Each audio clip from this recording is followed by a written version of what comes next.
Rock 108. Hey, it's Ned, and it's a big show tonight, man. May 6th. Is that the date today? Yep. Okay, cool. Yeah, May 6th. I'm only going off Cinco de Mayo. Oh, that's right. That was yesterday, wasn't Yep. it? Oh, yeah. Oh, yeah. So Lion Energy Powerhouse here in Cedar Rapids. Starset, Seether, Breaking Benjamin, Lacey Sturm. And I'm chatting with a guy that I've chatted with a few times now. I think once Somerset, Wisconsin, one time in a parking lot through a Zoom call while we were drinking coffee. It's Dustin from Starset. What's up, man? Not too much. How's it going? Good. The first time we saw you just now, you commented on the fact that I'm wearing a family video shirt. Yeah, I dig it. I miss those days where we could go to a place and rent a video. Yeah. I mean, I personally, don't get me wrong, digital distribution of movies and stuff is great. It's convenient. Yep. But there's just something about going into an old movie store and smelling the VHS and renting the Super Nintendo game and then getting a thing of popcorn. I miss those days, man. Yeah, it's tangible, and you can look at the little the synopsis of the movie and take your time. Yeah. And it made movies more special, which Yep. also happened with CDs. You know. Yep. When you just had 15 or $10, and you had to That pick was it. one based on what a friend said or what the picture looked like. Or I heard a single on the radio, possibly. You know, I mean, that's possible too. Yeah. That's what it made it very powerful too. The radio then. But yeah, I think my hometown had like the last standing family video till just months ago. It's so sad to see it go, man. I mean, I know everyone like didn't go anymore. I get that, but there was something like when you went in there, it felt like my childhood. It felt like the '90s again for a minute. Like, smell that sweet nostalgia. I was able to steal some signs before they closed too.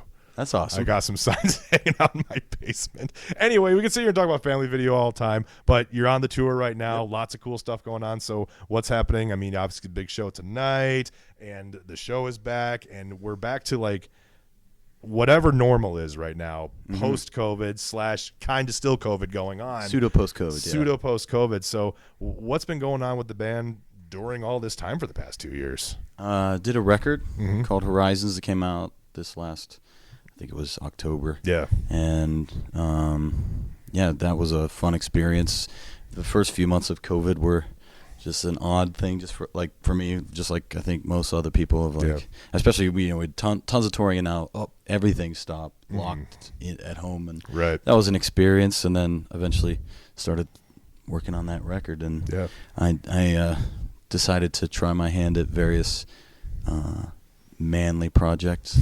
Okay, now you have to describe what that means. Just learning things on YouTube and trying to build like I built an office from scratch. Wow. Yeah, like in a basement, so I had to learn all about subflooring and how vapor barriers, and then how to frame walls, and then drywall and electric, and Jeez, man. So you became the guy. Became that guy.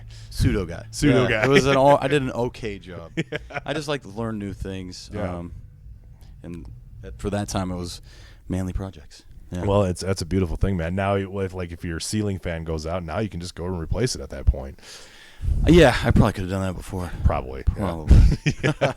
But thanks to things like YouTube, I mean, we're able to do there's so many. We're able to cook better. We're able to do these projects that we weren't able to do. I mean, that's another thing that's kind of changed over the years. And then now right back to Uber Eats. Yeah, right back to Uber Eats. Yeah, everything's delivered, man. Yeah. I mean, I just make it delivered. I never got much in. I mean, no offense to any Uber drivers out there, but I've always been one of those guys. It's like, listen, man, I'm going to save myself the $4 or $5 to go get the pizza from Marco's because I just got to get up on my feet, get out there and get that pizza. That's good. I, on the other hand, I'm always, I can stay here and work on this. I became addicted to Uber Eats for a little while. And then on tour, it really helps. So. Yeah. And true, because you're going all these different places all around the country and doing all this stuff, and you can just look on your phone ooh, that sounds good, click, and then all of a sudden you have tacos delivered to you. That's it. So did you celebrate Cinco de Mayo yesterday? I did not. No. Yeah. We were driving along. We ate at Applebee's. Not very Mexican. Prime Cinco de Mayo at Applebee's. It's good eating in the neighborhood, man. Yeah, we had to stop in Chicago for some bus work, and just ended up. I guess I did have a quesadilla for lunch, so yeah. Well, see, there you go, man. Big celebration. Big celebration, everyone. Well, going through the drive-thru. So now we're back on the road. We're doing things again, going out with the band right now, which is very exciting. You're doing a supporting tour It's awesome. So after this, you have a headlining tour, if I'm correct, right? Yeah, go right into it. Yeah. Directly in. Mostly on the west half of the U.S. Yep. Yeah, man. So busy doing that. So it's just back to business as usual after building stuff in the basement. Yeah. And it's great to actually get back out. Try to. This tour is awesome because we're supporting, so the set is shorter. Helps us get our sea legs back before doing this again. The big. We've done I did a headline tour in the fall and winter, and that went really well. Yeah. So. Yeah, we're back to the summertime finally. I mean, if after being a Midwesterner yourself, dealing with all the cold weather and everything like that, even in Iowa, it just seems to just continue to be cold and never stop. Yeah. But the fortunate side for you is that you get the tour from one day you're probably in 20-degree weather, the next day you're in 80-degree weather. Well, now right as it's getting a little better, but I experienced the endless March in Ohio as well. Oh yeah, dude. Oh my gosh. It felt like March forever. Yeah, no doubt. So, and I think it's pretty well known that you do own a restaurant, Columbus, Ohio, right? It's actually in my hometown of Salem, Ohio. I have gotten that wrong every single time I chat with you. I'm like, Columbus, You're Salem, probably, why did you do that? I lived in Columbus. I just wanted to go back and invest in my hometown and put something cool there. Cool. It's not the most wise economic decision, but especially because I keep improving it and keep doing. Every time I go in, I'm like, what if I did this? Yeah. But it's fun. Yeah, but so I've personally, unfortunately, never been to it because I haven't been to Salem in a long time. What is the key dish on your menu? Well, it's not really a key. I tried to take the 4 main food groups of a bar and make them the best that I could. Cool. So you got pizza, wings, burger, and chicken fingers. Oh, dude. Now, there's plenty of other things, but those are like staples in a bar. So I wanted to really hone in on those first. Then we got various other items. So. It's not every day I get to talk to a legit rock star that gets to also talk about his menu at his bar, at his place that he owns in Salem, Ohio. Yeah, I'm always getting into something new. But that keeps you busy, though, man. And I think that's something to respect as well, too, because you got to respect that grind. Because when you're off tour for, however long it may be, and I know you guys are on tour plenty of times, but there's just that time that you get to kind of do your thing at that point, And also expanding your breadth helps with depth, and the staying hungry and keeping a grind, and just keeping your mind sharp. I think it all factors in with doing things at a higher level and helps your ability to learn and advance as a human. But also, I want to keep this project fresh and not sit on my laurels and not get complacent and not and stop innovating. Right, yeah. I mean, in a way, it feels like because you keep your mind sharp and you always kind of keep it going, there's always something new that could come out of that. And you never know what you'll expect because you're just so tuned to that, essentially, which is cool to see. So back to Starset, and obviously besides chicken fingers and pizza, of course. So I got to ask that ever so popular radio question. New material coming out anytime soon? Are you guys working on new stuff? Yeah. Ben and I worked on a song. So, really? Yes. He's been announcing it at the actual show, so I can say it. Yeah, we have a track that features some Breaking Benjamin, and cool. It's a little of a teaming up of things, and we've been working on it while out here. In fact, I'm gonna go.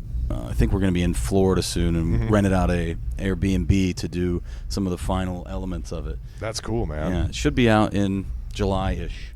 July-ish. All right, so we'll look for that, man. Absolutely. And then already writing the next record, but that's going to be a while. I write a ton of songs to before I whittle it down. Yeah, man. One of my things I love about Starset too is seeing you guys live, and I saw you guys when you're kind of like the comeuppance, essentially, like you're making your way up, and seeing where you guys first started with the show, and now seeing the show now, it's just this huge spectacle, and I'm just like clearly just inspired, and the violinist, the cellist, and everything like that. I mean, what kind of got you into that mindset of like, okay, we can add so much more to this and bring huge show and these wonderful musical elements?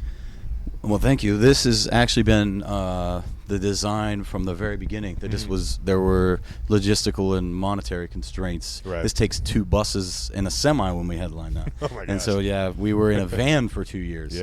4 of us, and I, with the the strings in the music. I always wanted a cello and a violin, and I also wanted. I'm not sure if you've seen Corey, who also does now.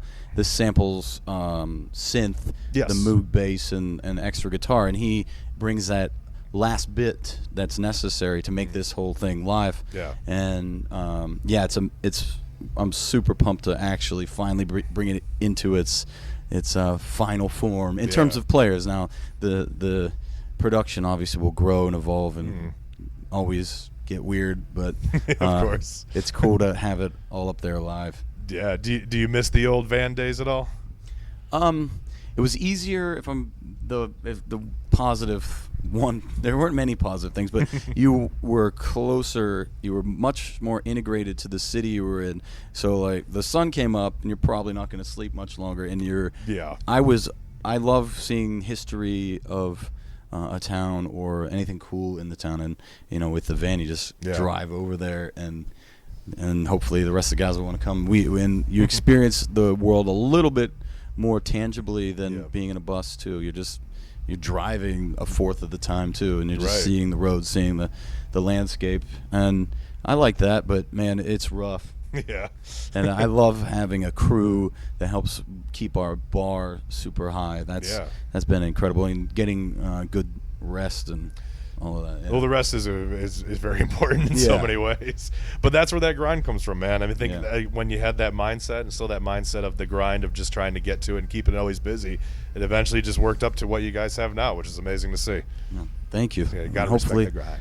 We don't think we're done yet. We're still trying to. I've been mentioning the COVID. You put the work in, and there's a momentum, and you try to increase the momentum and to continue to ride the wave. And COVID just took the wave away, and now it's like if it were a roller coaster, we were just kind of doing the thing, and now we're trying to clink up that final hill. Yep. Like hanging out at Cedar Point, man, going up Maverick. Yes. Yeah. You've been there? Oh, plenty of times. Nice. I got my tickets for June 25th, man. I'm all set to go. I'll that make was that a trip. staple as a kid. Oh yeah, dude. I still love it to this day. They took down Topfield Dragster for now though because unfortunate thing happened, but I have to miss it this year. It's very disappointing. Anyway, I was actually thinking about going there this really? summer. Yeah. Well, if you go there on June 25th, man, we'll ride the Maverick together. It'll be a good time. I'll be on tour, unfortunately. Ah, damn it. Or I'd hit you up.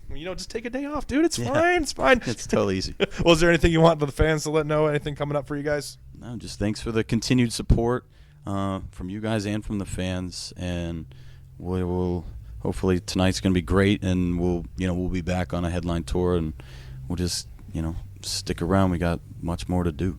Sweet deal, man. Well, Dustin, man, thank you so much, dude. Thank you. Always wonderful to see you. We'll catch you next time at the parking lot. We'll drinking some Dunkin' Donuts coffee, and come on out to the show tonight and have some fun.